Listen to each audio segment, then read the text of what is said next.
Donc c'est la quatrième édition. Donc le principe, c'est toujours donner une petite fenêtre de présentation aux nouvelles sociétés qui viennent s'installer. Mais écoutez, on va commencer donc par la première société, et Monsieur Baptiste Montineau, Aguasmart, donc qui développe des solutions de traitement de l'eau. Voilà, je vous donne la parole. Donc vous avez 10 petites minutes pour nous présenter votre société. On aura un petit peu de temps pour quelques questions à la fin. Merci bien. Merci. Donc voilà, je vais vous présenter donc notre société Aguasmart. Donc nous sommes créateurs d'eau potable. Alors, je vais vous présenter brièvement le contexte dans lequel on a créé cette société, pour ensuite vous présenter plus simplement la société et les produits qui la composent, et nos attentes bien sûr sur la fin. Donc voilà, le contexte assez simplement. 2 milliards de personnes sur Terre qui n'ont pas accès à de l'eau potable, une consommation qui a été multipliée par 10 sur les 100 dernières années. Pour information, voilà, on a à peu près 15 personnes chaque minute qui meurent dans le monde à cause du manque d'eau. Donc voilà, il y a un énorme besoin à ce niveau-là. Particulièrement dans les pays dits pays du Sud, pays en voie de développement, où les populations sont grandissantes et où l'industrialisation ainsi que l'urbanisation font que les besoins sont eux aussi croissants. Voilà, nous on consomme 200 litres d'eau par jour en moyenne en français. Un américain va être plutôt à 400 litres. L'OMS dit qu'il faut 40 litres par personne et par jour. La vérité, c'est qu'il y a une bonne moitié de la population terrestre qui pourrait se contenter d'un litre, ne serait-ce que pour survivre. D'un litre d'eau propre, bien sûr, parce que la qualité de l'eau est souvent le gros problème, et c'est pour ça donc qu'on a lancé notre solution. L'enjeu de développement durable, très important aussi, c'est-à-dire que quand on a des populations qui ont 20% de jusqu'à 20% de leurs revenus, qui utilisent ces 20% pour s'approvisionner en eau, ils ne peuvent pas forcément développer une vie normale à côté. La situation des femmes aussi, parce que dans la plupart des pays d'Afrique, par exemple, ce sont les femmes qui vont chercher l'eau où elles se trouvent, des fois pour plusieurs heures de marche, ce qui empêche toute activité scolaire ou professionnelle pour ces personnes. Donc voilà, il y a un réel enjeu à ce niveau-là, et donc c'est pour ça qu'on a créé Aguasmart. Donc Aguasmart, c'est une solution autonome et écologique de production d'eau potable. Donc comme vous pouvez le voir, c'est sous forme d'un container avec un système de traitement d'eau à l'intérieur, alimenté par des panneaux solaires ou des éoliennes, mais les panneaux solaires fournissent quand même plus d'énergie. La plupart de nos solutions sont pour l'instant solaires.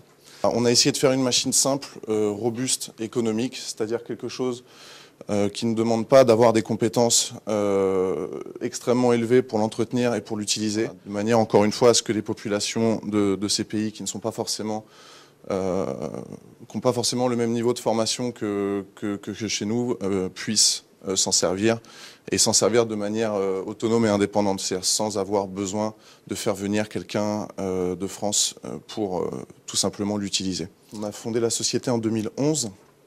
Donc l'objet de la société, c'est tout simplement fabrication d'unités de traitement d'eau, n'importe quel type d'eau, donc eau de surface, eau saumâtre, eau de mer,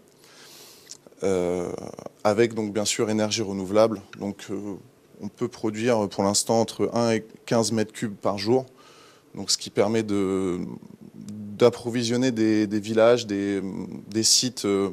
On n'est pas dans la grosse métropole, on n'est pas dans les millions de litres par jour. C'est vraiment plutôt destiné aux sites isolés, difficiles d'accès ou avec peu de population, comme vous le savez. Il y a particulièrement, je pensais, des coins comme le Maroc où on va avoir quelques centaines de gens dans un village qui vont être à plusieurs centaines de kilomètres de toute ville. On ne peut pas tirer 500 kilomètres de câbles électriques et de canalisation d'eau pour une centaine de personnes. Donc voilà, la solution se pose vraiment à ce niveau-là, c'est-à-dire de pouvoir donner de l'accès donc à toutes ces populations isolées, dispersées ou dans des lieux difficiles d'accès. Depuis le mois dernier, on a une nouvelle unité qu'on appelle ASEM, donc Emergency Unit, qui est capable de traiter tout type d'eau, qui détecte elle-même le type d'eau qu'elle a à traiter, et qui est plus mobile en fait, qui est plus petite, plus compacte, plus légère, et qui va donc être plus facile encore à transporter, et qui va pouvoir être utilisée sur différents lieux sans faire d'analyse d'eau pour adapter la machine. C'est elle qui s'adaptera toute seule à la qualité de l'eau. La particularité de nos unités, c'est qu'on on propose vraiment une production d'eau pour un coût de fabrication, on va dire du litre d'eau, inférieur à 1 centime de dollar.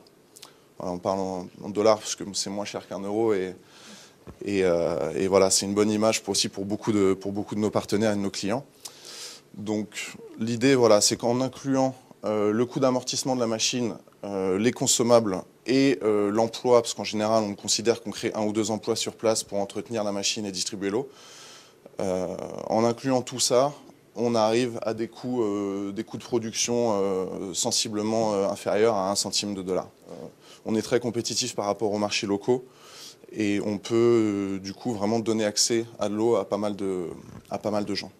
Si vous voulez, on n'a pas inventé l'osmose inverse ou le traitement de l'eau ni le panneau solaire, mais on a vraiment travaillé sur le fait de combiner les deux pour optimiser la gestion de l'énergie et la production d'eau, donc, et aussi la compacité de la machine, puisque on est quand même passé là d'un container sur l'image que vous voyez là, donc pour les unités plus lourdes, plus stables, à quelque chose qui fait l'ordre du quart d'un container pour l'unité d'urgence dont je viens de vous parler. Donc toujours le même concept.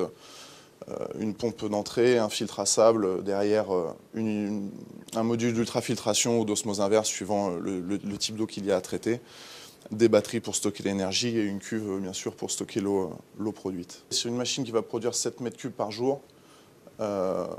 Si on considère 1 ou 2 litres par personne et par jour, donc on pense être capable de donner accès à l'eau, donc entre 7000 et 12 ou même 14 000 personnes par jour. On propose vraiment des solutions clés en main d'un bout à l'autre de la chaîne de production d'eau.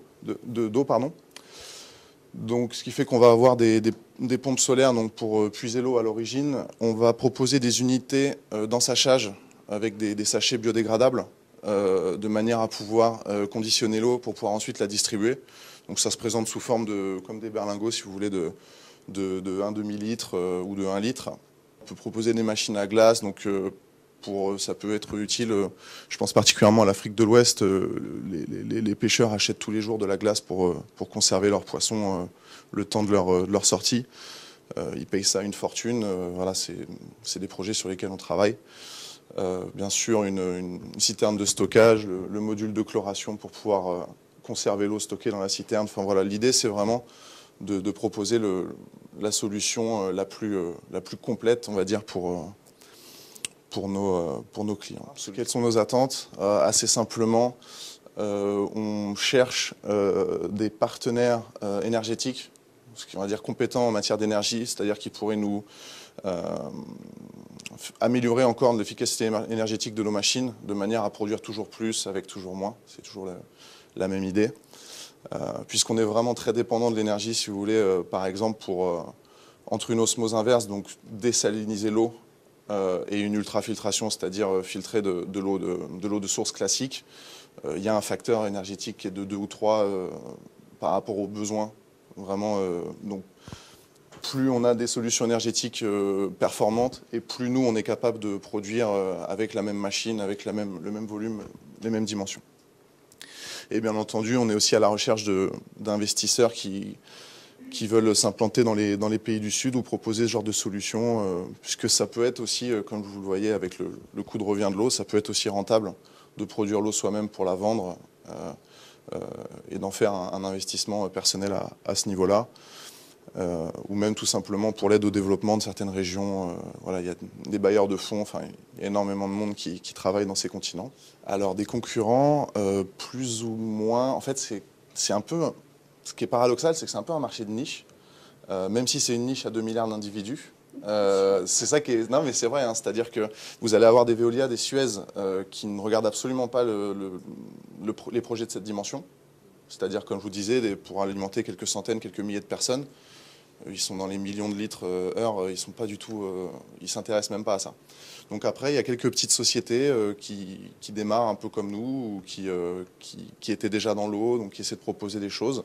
Mais dans l'ensemble, on ne croise pas encore énormément de monde avec des machines vraiment au point performantes.